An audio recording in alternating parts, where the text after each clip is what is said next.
In response to the proposition speaker, so this speaker from the opposition team would like to share our arguments as well as our key points regarding this motion, which is the political dynasties bring more harm than good to democracy. So for the proposition speaker, they had mentioned earlier their definition of the political dynasty, which refers to a situation where a group of blood-related family members hold many major government positions at the same time. So this definition shows that family members actively working together to hold onto or grow their power, often by using one member's position to essentially keep others in the family rise too.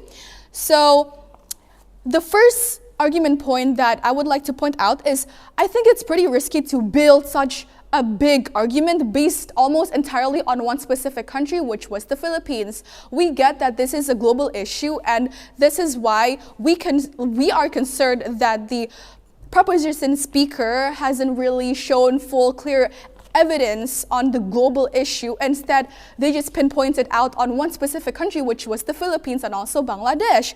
So yes, of course, the Philippines is a well-known case when we want to talk about the political dynasties, but that doesn't mean that it's supposed to be a representative of how dynasties work everywhere globally. So, for instance, the political families in the US or in Japan exist, but they function very differently due to stronger institutions, because they have actual stronger institutions. That's why from now on they are still stable.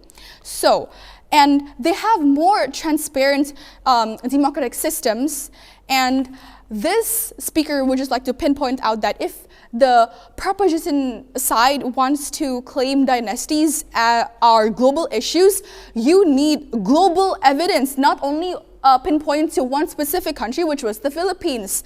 So not only one example from specific one country, because that doesn't really support the entire argument well.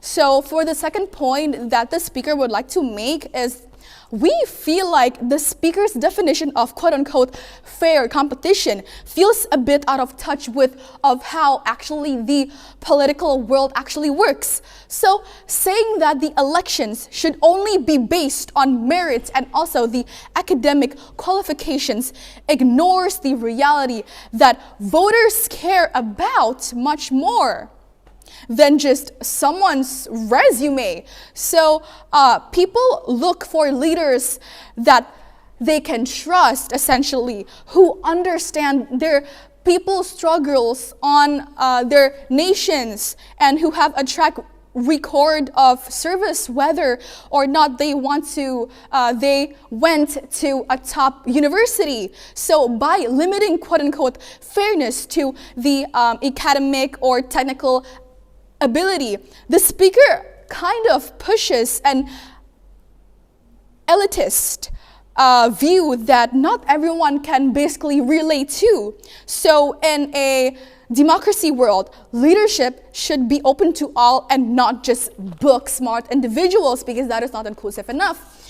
So for the third pinpoint key aspect view that we would like to deliver is basically there's a pretty big leap in logic when the speaker suggests that the political dynasties automatically lead to democracy decline. So just because two things exist at the same time, just because two things align, it doesn't mean one causes the other. There are plenty of other reasons democracies backslide. For example, like corruption, where it happens a lot in many nations out there, as well as the lack of accountability or weak institutions. For example, like the Philippines, yes, they do have weak institutions, but this is a global issue, so do not pinpoint that out on the Philippines or Bangladesh only. And those can happen even without dynasties. Plus, not all political families are bad for democracy. Some leaders from dynasties have been elected fairly and governed well if you really think through it. So if the speaker wants to argue that dynasties bring more harm than good, then they need to show clear evidence, globally clear evidence of how things are. So the fourth point that I would like to make is one of the biggest problems with the speaker's argument is how they blur the line between dynasties and things like monarchy and also the authoritarianism.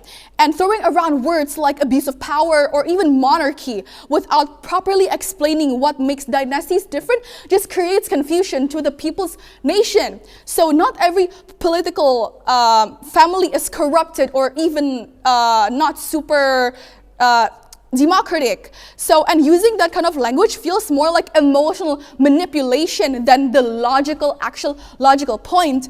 So if you're going to criticize the dynasties, do it based on actual governance and the outcomes, not just because someone's related to a leader. So if you do that, otherwise you're not making a clear logical point and you're only scaring the nation's people with the word dynasty. So we can take an example, so there are a bunch of other countries with the political dynasties, but their democracy is still super stable, which is Japan, United States, and India. So in Japan, the Abe family. Japan is one of the most stable democracies in Asia with actual strong institutions, and also they have actual fair elections. So the existence of a political dynasty doesn't automatically mean democracy is in any danger, and it doesn't mean that dynasties will always be in danger, essentially. So thank you for your attention and goodbye.